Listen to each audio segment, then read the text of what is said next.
just turned 50, so forgive me if you're too young to have heard this. Folks my age might remember a rumor floating around the mid to late 70s that Rod Stewart had to go to the hospital because he'd swallowed a pint of semen. Apparently a pint was way too much, and he had to get his stomach pumped. There was never any backstory, no source for the pint of semen, nor was there any speculation as to whose semen it was. It was just a moment of silence during an unrelated conversation. Then one of my fellow Louisiana public school third grade students would say, "Did you hear that Rod Stewart had to go to the hospital because he'd swallowed a pint of semen?" Sometimes another classmate would sneer and spit. Everybody knows that. Duh. But that never happened. Rod Stewart was never rushed to the hospital with a pint of semen in his stomach. It doesn't matter, there were a few years of my life that I took for granted it did happen. He'd appear on TV on some talk show or a music video, and I'd shake my head and think, why did you have to drink all that semen, Rod? Why? A pint was way too much. As it turns out, when my wife was a kid, she'd heard the very same thing. She's from Ohio. How in the world did we both hear such a ludicrous rumor from such different areas of the United States? This particular mystery has a definitive answer. Rod Stewart's one-time publicist, Tony Toon, was fired for very poor judgment.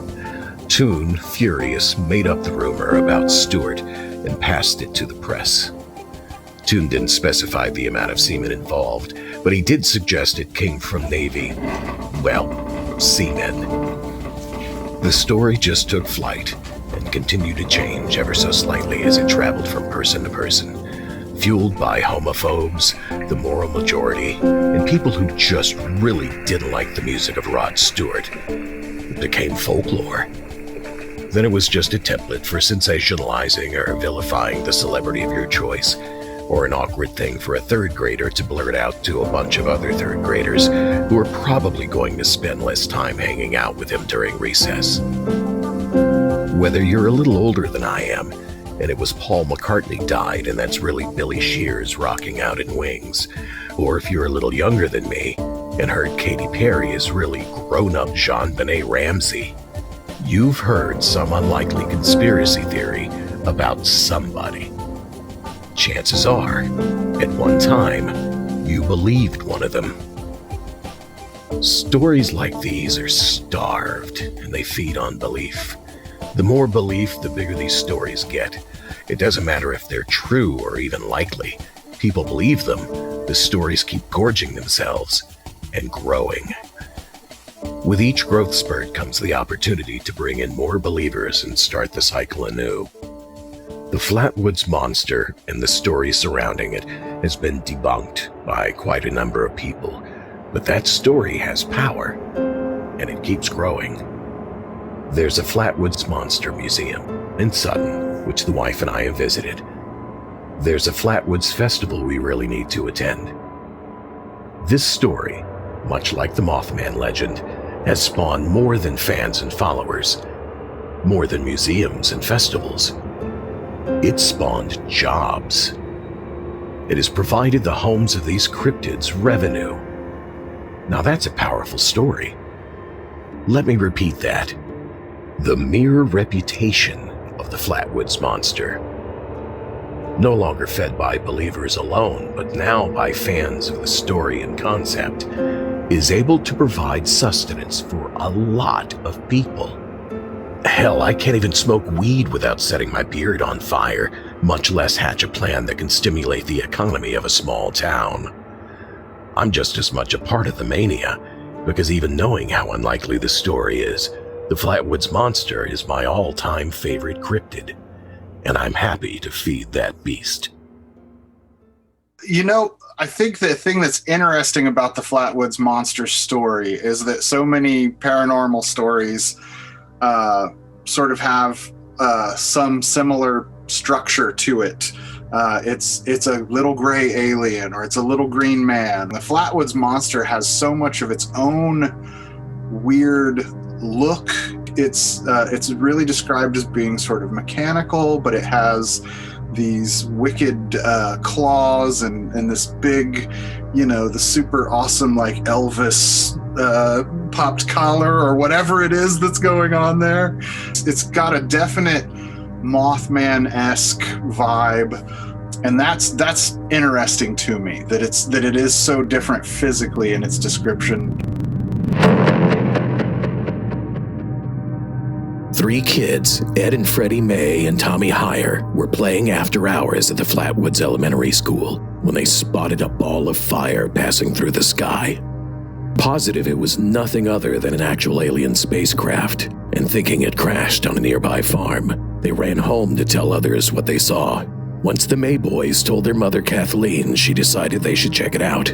She grabbed Richie, the family dog, called up Gene Lemon, a 17-year-old National Guardsman she thought would be good as security detail, and the group headed to G. Bailey Fisher's farm. The group picked up another child, Neil Nunley, along the way. Some accounts put Neil at the elementary school with the other boys. Some have Neil mysteriously at the May house. It just depends on the version of the story you hear. Another boy, Ronald Shaver, rounded out the 7th member of the group. I'm not really sure where Ronald Shaver came in. He's typically not mentioned with the boys who were playing in the schoolyard. They hopped the fence at Old Man Fisher's farm and headed into the woods, ferreting their way to where the boys thought they saw the UFO crash. The woods took on a reddish, pulsating glow, and a strange smell crept into their nostrils. Suddenly, Gene's flashlight swings across something horrifying in the woods.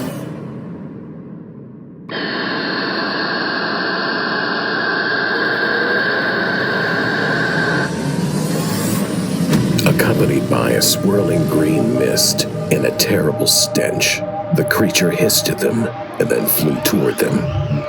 Gene, the National Guardsman, immediately screams, flings his flashlight, and hightails it out of there.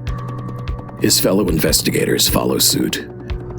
Kathleen May would later state they only saw the creature for no more than 2 seconds before fleeing the scene. You go, just around the corner of this like tree or something, and there's something there in these darkened woods, and all you have is your flashlight, and everyone is just screaming. And that is just like how these experiences go. I've been there. Lori and I have been there. Police arrived to investigate their claim and found nothing. Over the next 2 days, there were 2 other alien sightings, but the descriptions of the alleged aliens didn't fit that of the Flatwoods Monster. Newspaper publisher A. Lee Stewart smelled an opportunity to sell papers and marched out the following Saturday night with a shotgun to find the creature. That Monday, the Charleston Gazette published a story about the sighting. A follow-up article was published Tuesday. That Saturday, the Washington Daily News ran a story about the Flatwoods Monster. National TV appearances followed. More press. This belief was getting all the nourishment it needed to keep growing. Then the story found an ally, a journalist named Gray Barker, who had already made a name for himself as a hoaxer. Barker wrote an article about the Flatwoods Monster for the January '53 issue of Fate magazine, and it exploded. So did Barker's career. Even famed ufologist Ivan T. Sanderson went to Flatwoods to investigate. The Flatwoods Monster went nationwide. Despite the nation's desire to believe, the evidence was stacked against this tale.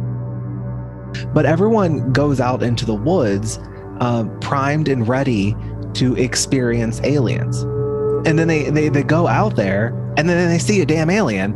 Shane and I have been very avid ghost hunters since 2015, and we talk about it all the time.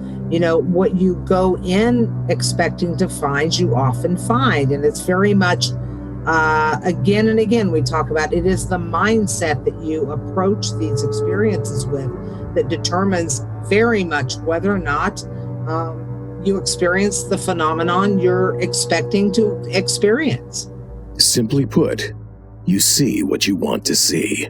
The UFO was a meteor reported by 3 to possibly 8 states, depending on the source. The pulsing red light they saw in the woods came from 3 nearby aircraft beacons. The mist and smell were typical of the woods, though it wasn't likely the mist was green.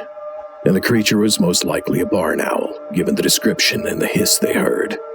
Each of their accounts differed slightly, and even the creature was a slightly different color depending on who you asked. One or two of them reported a fire in the woods, one of them saying a floating fireball was next to the creature. Other than some oil and some bits of rubber, nothing else was found at the scene, and those were found next to tire tracks from a truck. By the time Ivan T. Sanderson came to town, their descriptions of the creature changed from the time they spoke to the police. In fact, by the time the Sanderson interview happened, a lot had changed. This is a recording of Sanderson from the Long John Nebel show. So they all gathered together. There were, in the end, I'm sorry, I was wrong in saying there were 14 kids playing. The total party in the end was 14. So there was May, Mrs. May and the young man, and then there were 11 kids. And then there was a little one, a little 5-year-old, also named Nunn, if I remember right, who was at one of the houses, and he tagged along behind. By the time Sanderson got to Flatwoods, the actual number of folks on the original adventure grew from 7 to up to 14. People who had never spoken up when the local paper was publishing articles daily had plenty of eyewitness descriptions for both the creature and its spacecraft or spacecrafts to give Ivan. All of the additional information gleaned from Sanderson's interview was tainted with these fan fictions from people who just wanted to be a part of the most interesting thing to ever hit town. It also begs the question, why didn't Sanderson consider the original police reports and newspaper interviews or the national TV appearances that followed? What happened with Sanderson's investigation? The belief, however, had been fed and loved and grew up to be the Flatwoods Monster, the Flatwoods Phantom, the Braxton County Monster, Braxy, or whatever name you refer to it by. It returned all that love and has put the area on the map and fed it and cared for it. No one in the Flatwoods area could have known back in 1952 it would become the adoring and adored mascot it is today. I just think it's fun. There's not a lot of other cryptids really that I can think of that are robots, because the main way I think that they're portrayed is almost like a robot, like a Dalek sort of shape thing, and it hovers. I can't think of a whole lot of other cryptids that are mechanical in nature. The Flatwoods Monster is also a cautionary tale for would-be investigators. Become familiar with previous investigations.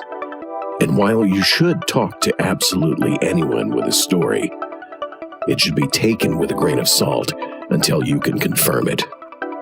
But, as seasoned investigator Lori Gum says, treat it like a crime scene. Take note of everything and be prepared for anything.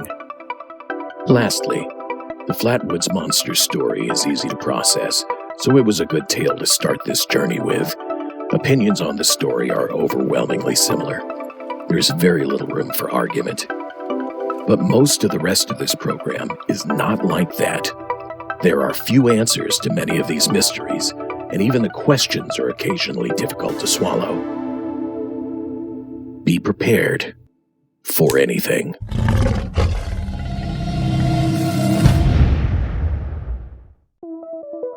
Do you have questions, comments, additional information on the subject of this episode?